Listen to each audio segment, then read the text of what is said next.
Students, good morning. आज आपके सामने video number 6 CUET UG common university entrance test undergraduate MCQ for entrance and competitive exams के लिए आज का हमारा subject once again political science and topic आज चेंज है इंडियाज फॉरेन पॉलिसी यानी भारत की विदेश नीति।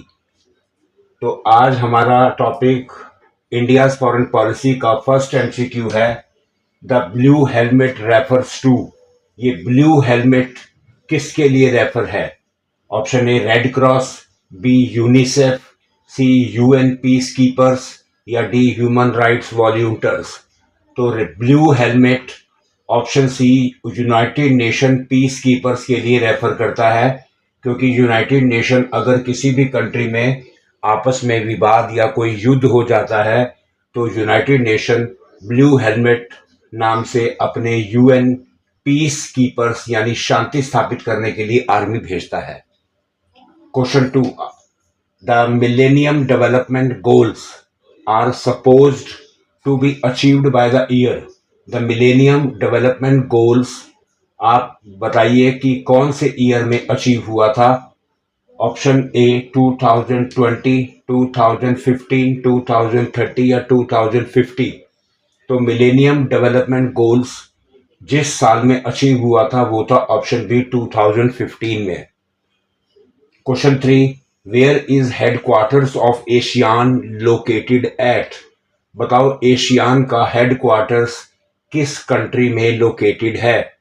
Option A Beijing, option B Jakarta, option C Brussels. Brussels जो है ये बेल्जियम की कैपिटल है, और option D none of these.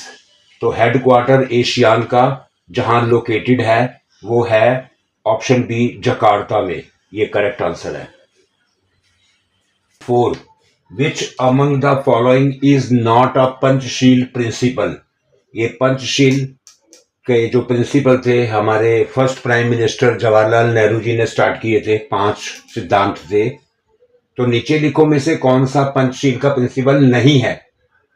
Option A mutual non aggression, B peaceful coexistence, C no first use of nuclear weapons, D equality and mutual benefits.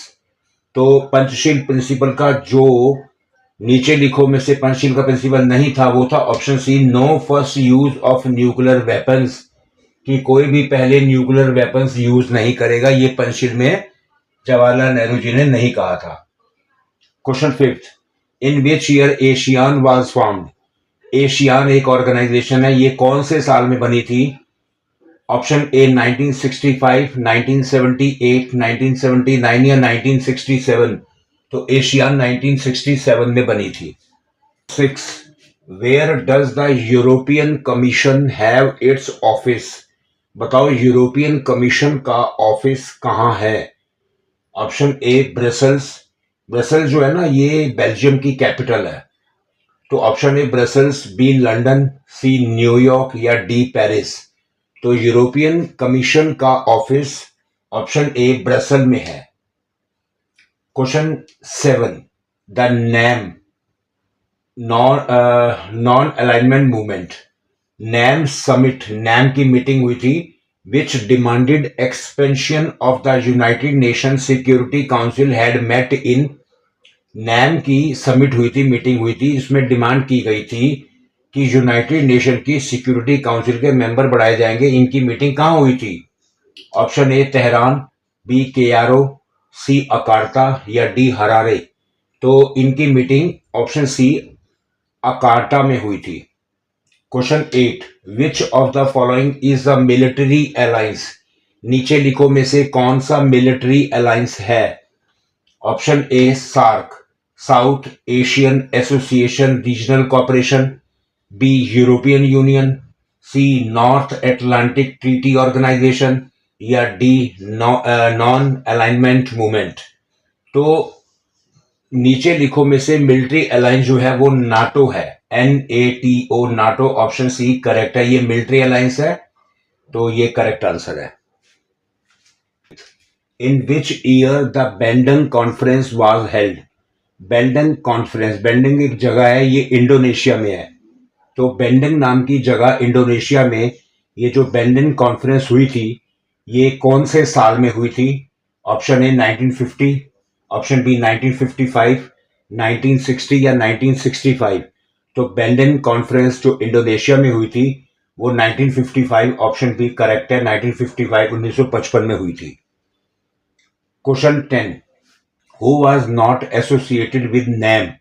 नीचे लिखो में से कौन ऐसा पर्सन था जो नैम नॉन अलाइनमेंट मूवमेंट से जुड़ा हुआ नहीं था? ऑप्शन ए जवाहरलाल नेहरू, ये जुड़े हुए थे। कुवैम एन कुमराहा ऑफ घाना, घाना के कुवैम एन कुमराहा जुड़े हुए थे। गैमल अब्देल नसीर, ये भी जुड़े हुए थे। लेकिन चाइना के माओ सी तुंग ये जुड़े हुए नहीं थे। तो नैम के साथ जो एसोसिएटेड नहीं था वो ऑप्शन डी माओ सी तुंग, ये करेक्ट आंसर है। Question 11, India strategic nuclear command was formally established in the year of? India का स्ट्रेटेजिक न्यूक्लियर कमांड ये फॉर्मली एस्टेब्लिश हुआ था कौन से साल में? ऑप्शन ए 2006, बी 1998, 2003 या 2010। तो इंडिया की strategic nuclear command formally establish हुई थी ऑप्शन सी 2003, 2003 में।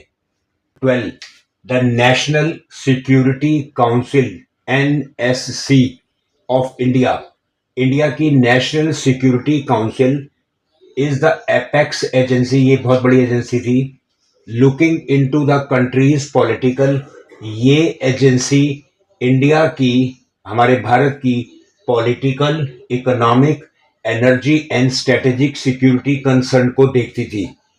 इट वाज एस्टेब्लिश्ड बाय, ये agency national security council establish हुई थी who among the following prime minister of India, उस समय भारत के प्राइम मिनिस्टर कौन से थे? Option A Manmohan Singh, B Indira Gandhi, C Atal Bihari Vajpayee या डी राजीव गांधी। तो नेशनल सिक्योरिटी काउंसिल जो हमारी कंट्री के पॉलिटिकल, इकोनॉमिक, एनर्जी और स्ट्रेटेजिक सिक्योरिटी कंसर्न को देखती थी, उस समय प्राइम मिनिस्टर थे अटल बिहारी वाजपेयी, ये करेक्ट आंसर है option C. Question 13, in which year China conducted its first nuclear explosion, कौन से साल में चाइना ने अपना पहला न्यूक्लियर एक्सप्लोजन कंडक्ट किया था? ऑप्शन ए 1960, 1962, 1964 या 1974। तो चाइना ने अपना फर्स्ट पहला न्यूक्लियर एक्सप्लोजन कंडक्ट किया था ऑप्शन सी 1964, 1964 में।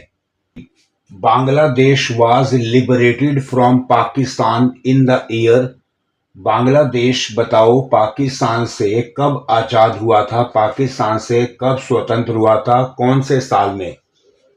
ऑप्शन ए 1971, 1972, 1980 या 1985। तो बांग्लादेश वेस्ट पाकिस्तान से 1971, 1971 में लिबरेट हुआ था। इसे हमारी प्राइम मिनिस्टर इंदिरा गांधी ने स्वतंत्र कराया था बांग्लादेश को पाकिस्तान से। क्वेश्चन 15, इंडिया डिक्लेयर्ड एलटीटीई, ये एक टेररिस्ट ग्रुप है। India declared LTTE to be terrorist outfit after the assassination of who among the following prime minister of India, India ने घोषणा कर दी कि एलटीटी एक आतंकवादी ग्रुप है आफ्टर इन्होंने एसेसिनेशन किया था हमारे भारत के कौन से प्राइम मिनिस्टर का, कौन से प्राइम मिनिस्टर, भारत के कौन से प्राइम मिनिस्टर की हत्या की थी एलटीटीई ग्रुप ने? Option A Indira Gandhi, B Rajiv Gandhi, C Lal Bahadur Shastri या डी नन ऑफ दीज। तो एलटीटीई ग्रुप ने हमारे भारत के जिस प्रधानमंत्री की हत्या की थी वो थे option B Rajiv Gandhi. Question 16, Chakmas are the ethnic group of which country, Chakmas बताओ नीचे लिखो में से कौन सी कंट्री का एथनिक ग्रुप है? Option A Sri Lanka, B Afghanistan, D Pakistan या सी पाकिस्तान या डी बांग्लादेश। तो चकमास जिस कंट्री का एथनिक ग्रुप है वो है ऑप्शन डी बांग्लादेश का। बांग्लादेश में चकमाज नाम के एथनिक ग्रुप्स के लोग रहते हैं। Question 17, India conducted its first nuclear test in the year. Bharat ने बताओ अपना पहला न्यूक्लियर टेस्ट कंडक्ट किया था कौन से साल में? ऑप्शन ए 1974, ऑप्शन बी 1978, 1998 या 1996। तो इंडिया ने अपना फर्स्ट न्यूक्लियर टेस्ट कंडक्ट किया था ऑप्शन ए 1974 में, 1974 में। Question 18, which country is not a South Asian country? नीचे लिखो में से कौन सी कंट्री साउथ एशियन कंट्री नहीं है? Option A Sri Lanka, B Afghanistan, C Pakistan या डी चाइना। तो नीचे लिखो में से जो कंट्री साउथ एशियन कंट्री नहीं है वो है option D China. Question 19, India is a part of. नीचे लिखो में से इंडिया किसका पार्ट है? Option A SAARC, option B NAFTA, option C CER, option D European Union. तो इंडिया नीचे लिखो में जिसका पार्ट है वो है SAARC, South Asian association regional corporation. तो इंडिया इसका पार्ट है, ऑप्शन ए करेक्ट है। First SAARC summit was held at. पहली SAARC summit, south Asian association regional corporation की जो पहली मीटिंग थी वो कहां पर हुई थी? Option A Dhaka, B New Delhi, C Colombo या डी इस्लामाबाद। तो first SAARC summit option A Dhaka में हुई थी। Question 21, SAFTA agreement came into force on. SAFTA agreement कब फोर्स में आया था?